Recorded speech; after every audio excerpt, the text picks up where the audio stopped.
On today's episode of Armchair Analysis, we've got my group of 6 teams that I think have the best opportunities to make it. I picked one from each conference, not including the Pac 12. I kind of threw them in with the Mountain West. I'll explain that a little bit later. I also have my top 10 defensive tackles going into the 2025 college football season. Stay tuned. Make sure you leave a like, subscribe, comment down below. Let me know what I can do better. Let me know some topics you might like to see over the next couple of weeks as we lead up to preview season. Yes, I'm calling it preview season. June 1st all the way through whatever 68 days after that is, because we are going to talk about every single Power 5 or Power 4, however you like to determine it, team.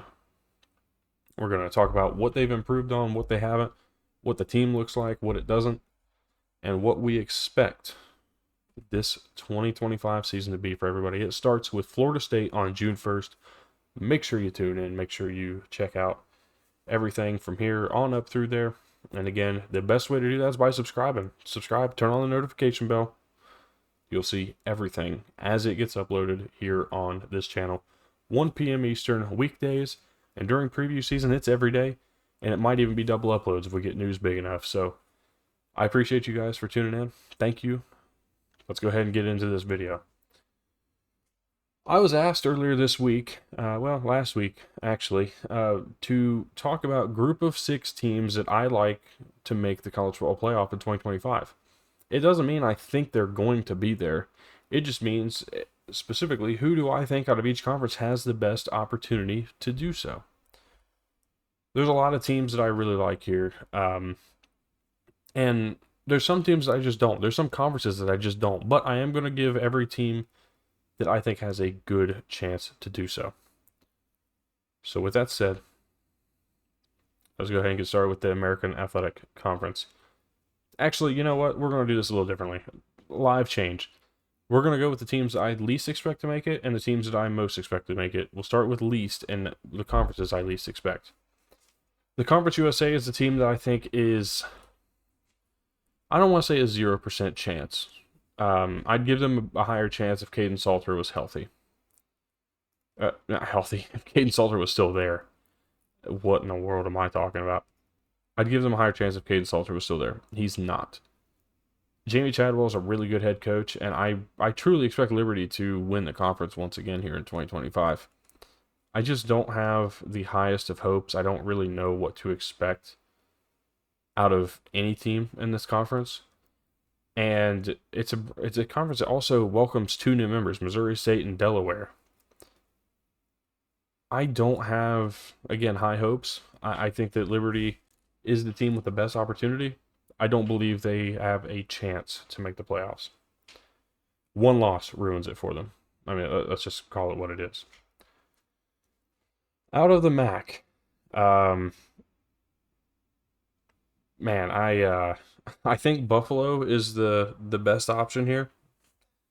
Their defense was impressive last year. They had a really good season. Year 1 under Pete Lambeau was impressive, to say the least. They got to build off of it. They got a lot of things they got to work on and do to be a playoff contender. But right now, I mean, look, Tim Albin left Ohio to go to Charlotte. Toledo constantly has to rebuild with Jason Candle. I love what they are. I love what they have the potential to be, but I'm not buying them. Bowling Green, maybe if Harold Fanning came back for another year, but that's not the case. It wasn't even a reality. So who else is there to look at? You know, Western Michigan kind of has taken a few steps down. NIU got hit by the portal. The only true option is a team that didn't, and that is Buffalo. So that's who I'm taking out of the MAC to be the best chance to make the playoffs. These do not mean, by the way, that these are my conference championship predictions. Those will be later on, down the line in August. These are just the teams that I look at in May, as of May 19th, or May 20th. Well, no, May 19th is today, when this video gets uploaded. These are just the teams I think of right now have the best opportunities. It's all settled on the field, of course. The Sun Belt is my third conference. They're right in the middle of the road. There are some teams I really like. I like Texas State. I like G.J. Kinney. I think he's a fantastic head coach. deserving of the love that he's gotten for what he's done for Texas State.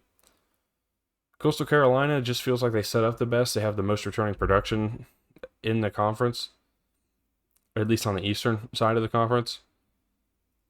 I'm not buying anybody out of the Sun Belt as that team. ULM returns the most production in the conference. It just feels like a down year for the Sun Belt. Maybe App State comes out of nowhere. Maybe JMU stays up towards the top, led by Bob Chesney. But I don't really know what I'm buying and what I'm not out of this Sun Belt conference. The Mountain West. You could flip-flop the Mountain West and American Athletic Conference. I really don't have a overall preference. But Boise State is the team that I think out of the Mountain West, everybody's expecting to repeat, and they have the most returning production, 69% returning production from last season. A team to watch out for here, I really like what Ken Niumatalolo has started at San Jose State. They may not be a playoff team in 2025, but they have the chance to be that G6 bid going forward. I think they're building into what could be a really successful program. They're a team that I'm watching for, not expecting playoffs, but just a team that came to mind that I really wanted to shout out here. The American Athletic Conference, I like Memphis a lot, and the biggest thing for me is that they bring in Brendan Lewis, the quarterback that was formerly at Nevada. He's the highest rated quarterback returning from PFF. And the kid is just a playmaker. We've seen him time and time again kind of be the reason why Nevada stays in games or even was winning games at times.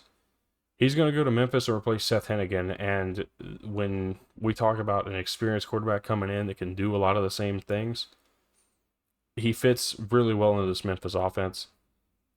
He gives the Tigers a chance to do some special stuff this year. Doesn't mean they will, he just gives them that opportunity. I like USF and what Alex Galesh has built, and bringing back Byron Brown, bringing back 67% of production, leading the conference. And then it just feels like a new standard has been set for USF football, and they continue to improve and build on everything year in, year out.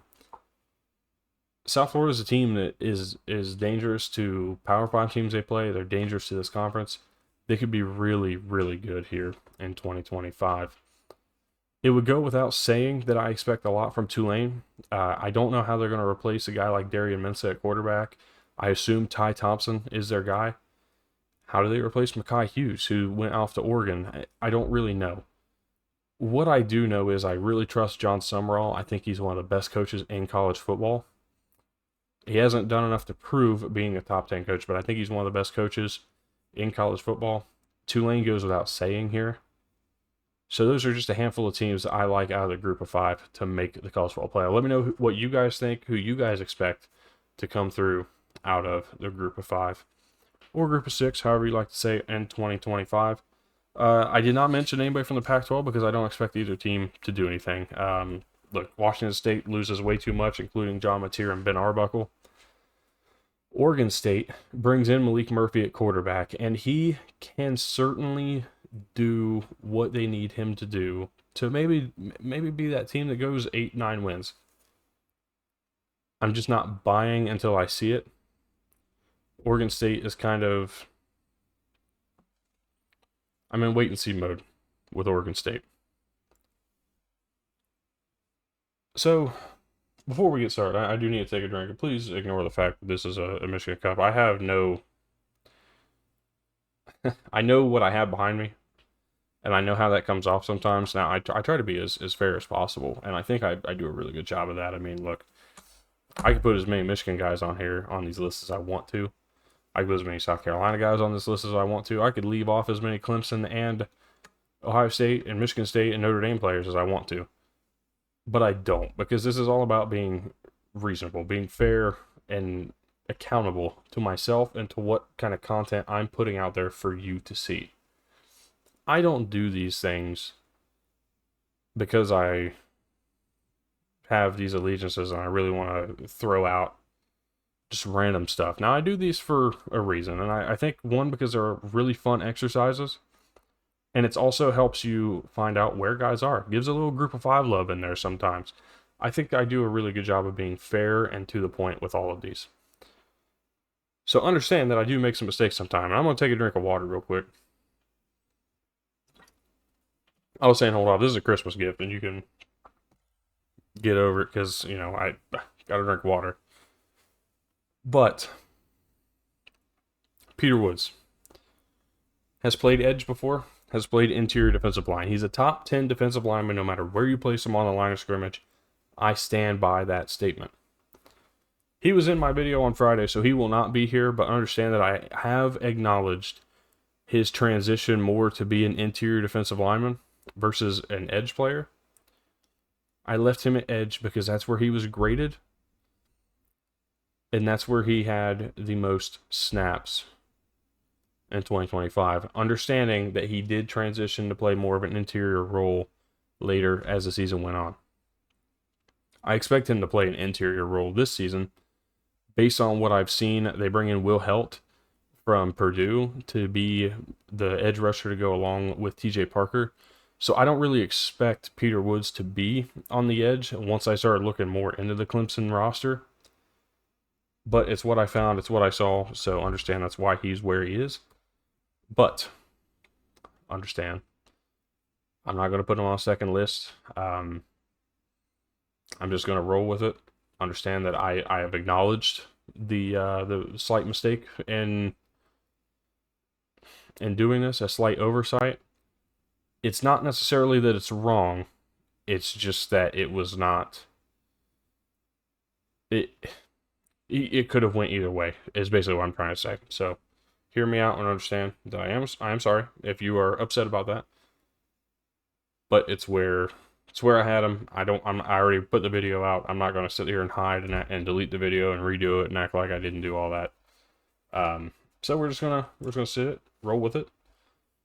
On to the top 10 interior defensive linemen. Starting at number 10, I had a USF's Bernard Gooden, a player who really was solid up the middle. I mean, when you look at every guy that's on this list, how do they anchor the defensive line? How do they play against the run? I don't really care about your pass rush techniques, even though a lot of these guys can be game wreckers in that side of things. But I really care about how you defend the run and how you play your position. Every one of these guys do a really good job of that, and Bernard Gooden is no exception. He sits at number 10. At number 9, I got Louisville's Jared Dawson. The more I look, the more I like Louisville's defensive line. They're really solid. I think Jeff Brom's got a solid team this year, especially Miller Moss coming in to take over the reins at quarterback. I'm excited to see where they end up. But Jared Dawson, I think, when he's paired up with Cleve Lubin, who's going to be transferring in, I am super, super excited to see what happens there. And as a matter of fact, oh, you know what? Forgive me. Forgive me. I messed up. I have it wrote down on the bottom here, and I don't want to completely take away from what I'm doing, but you can see that Jared Dawson, I have there, Louisville to Notre Dame. And I accidentally wrote Louisville up there. So, Jared Dawson of Notre Dame. But what he did at Louisville last year was really solid, a really good anchor point. He's going to pair really well with this Notre Dame front seven, which is, I think, lights out. I think Notre Dame's going to be just as good. Even though they're losing Xavier Watts, they're losing Benjamin Morrison, I think Notre Dame stays consistent and stays a legitimate playoff national title contender. So Jared Dawson goes into that with certainty. At number 8, I got Terry Webb of SMU, formerly. He's coming over from Texas State. And Terry Webb was one of the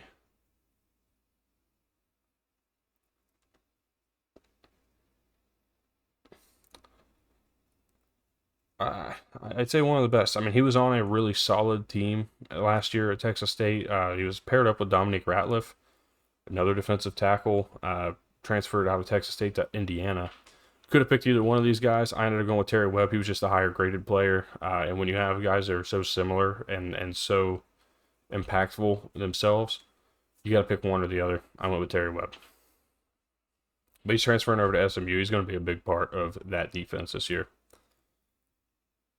At number 7, I got Dominique Orange of Iowa State. We talk about guys who make a difference on the line of scrimmage. Dominique Orange is a guy that I really like. I have a lot of high hopes. I really considered him being in the top 5. But I went with who else I have up there. Number 6, I got Christian Miller of Georgia. Do I really need to go into it? Kirby Smart has developed interior defensive linemen his entire time there, and it does not change. Christian Miller, I expect to take a bigger step forward and be arguably one of the best, if not the best, interior defensive linemen in 2025. At number 5, I got Santana Hopper, formerly of Appalachian State. He is now at Tulane. Biggest reason for this entire thing is just, one, he's the highest graded defensive lineman. Plain and simple. He's the highest graded, he's the second highest graded defensive lineman, second highest graded interior defensive lineman as well, behind another player to be named later, but he was certainly deserving. He ended up at number 5. At number 4, I threw up here Rayshawn Benny. Now, Rayshawn Benny is going to be taking over the role of Mason Graham from last season and the last seasons past. He's been playing a lot. He's got a lot of playing time. He's going to step up and be the guy this season that I think really can take over and be just as impactful as Mason Graham. He's been able to rush the passer really well. He's really solid up the middle at, again, kind of being that anchor point of a defensive line. I mentioned that a lot, and I know it sounds really dumb, but being able to be a guy who can control the middle portion of the offensive line and the line of scrimmage is extremely important, just as important as this is to set the edge. Rayshawn Benny plays the run just as well as anybody, especially up the middle. I expect big things from him. Honestly, I could have projected him to be a top 2 guy, but I think that 4 is the perfect spot for him right now. At number 3, I got David Gusta transferring out of Washington State. He's going over to Kentucky. Again, another guy that was a part of what was kind of a dominating force on the interior between Gusta and Khalil Lufau, who transferred from Washington State to Houston. Both of these guys were in consideration, in contention. I picked one over the other. David Gusta, higher graded player, got my nod. But I really liked this entire, everything I've been able to see from him so far. Transferring to Kentucky, he's going to help out this Mark Stoops defense, I think, a lot more than people are expecting. I have some high hopes for this Kentucky defense in 2025. At number 2, I got Skylar Jill Howard of Texas Tech, formerly of NIU. Was a big part of that win over Notre Dame, but was just outright a big part of the NIU season and their NIU success. I expect a lot going over to Texas Tech because I have high hopes for Joey McGuire. I have high hopes for this Texas Tech team. I mean, I don't know if they're favorites. I haven't really looked at any betting sites to determine whether or not they are the favorites exactly, but I've seen a lot of people really high on them, putting them in their top 20s even. I think Texas Tech is a top 25 team at a minimum and certainly could put themselves in the college football playoff this year. The defense needs to step up a little bit, and they need to be more consistent offensively, specifically cutting down turnovers. You do that, and we're talking about a really good team. Skylar Gill Howard's going to be a good part of that. At number 1, I went with Peyton Zadroic. I might have butchered that last name, and I apologize, but the defensive tackle out of Air Force, the highest graded interior defensive lineman in college football, and if you've seen him play, you know exactly why. This guy was fantastic, both in the Navy game against Army, and really, and those are 2 of the most important games that he was going to play in last year. But on top of that, he was just a bright spot for this Air Force team that was not necessarily great. I expect a lot of good things out of him this year, and the fact that he's even coming back. He was eligible for the draft this year. He's coming back. I've double-checked, triple-checked. So if somehow I'm wrong, I need to find out what sources I'm missing, because he's on the 2025 Air Force Falcons football roster. And with that, that rounds out my list. So why don't we go ahead and take a look at the top 10 defensive tackles in college football. Well, I do apologize for the hard cut over to this, but I had to adjust my graphic because I, again, cannot read. So, again, from 1 to 10, Peyton Zadroic, Skylar Gill Howard, Dave Augusta, Rayshon Benny, Santana Hopper, your top 5. Kristen Miller, Dominique Orange, Terry Webb, Jared Dawson, Bernard Gooden, your top 10. Some other names that just missed out. I talked about Dominique Ratliff. I talked about Khalil Lofow. Other names that just missed out on the list here was Jamarian Solomon from Florida International to UNC Charlotte. We're talking about a guy that just barely missed out on this list. Chris Body from Liberty, a guy that I expect to do great things. Surprised he did not enter the portal last year. So he was a guy that was really close on this list. David Blay from Louisiana Tech to Miami, I really liked, but again, strength of schedule did play a little bit of a part in some of these, especially in how I determined where they would go and how you played against your toughest opponents. That's why a guy like Peyton Zadroic did go to the top. Jackie Marshall of Baylor just missed out. Was my first guy not on the list. Tyreek Tucker of Indiana and Aaron Graves of Iowa were the other ones that did not make the list. Cutting these down to 10 is incredible. I mean, this is some of the most fun ever, and I'll be honest with you guys. I know they're not always right, and I know they're not always agreeable, but I still appreciate you guys tuning in. It means a lot to me, and yeah, I hope you guys did enjoy this video. If so, please leave a like, subscribe, comment down below. Tomorrow we talk top 10 linebackers. Let's see, what else did I put on here? Oh, my 5. No, it's not that. Oh, that's right. We're previewing Delaware and Missouri State. Now we're not doing a full team preview, excuse me. But we are going to just kind of talk about expectations, what we should think that these teams are going to do as we head into the 2025 season. Again, I thank you guys for tuning in. If you've gotten this far, please leave a like, subscribe, comment down below. Let me know what you like the most. The goal is to hit 75 by the end of the month here, 75 subscribers. Every like is important in doing that. Every comment is important in doing that. Whether it's good or bad, constructive feedback, always welcome. But all those things are greatly appreciated as they help all this stuff get out further. And even more so, help me to achieve these goals that are in place. So I thank you guys so much. Hope you guys have a fantastic day. And we'll see you tomorrow. Top 10 linebackers.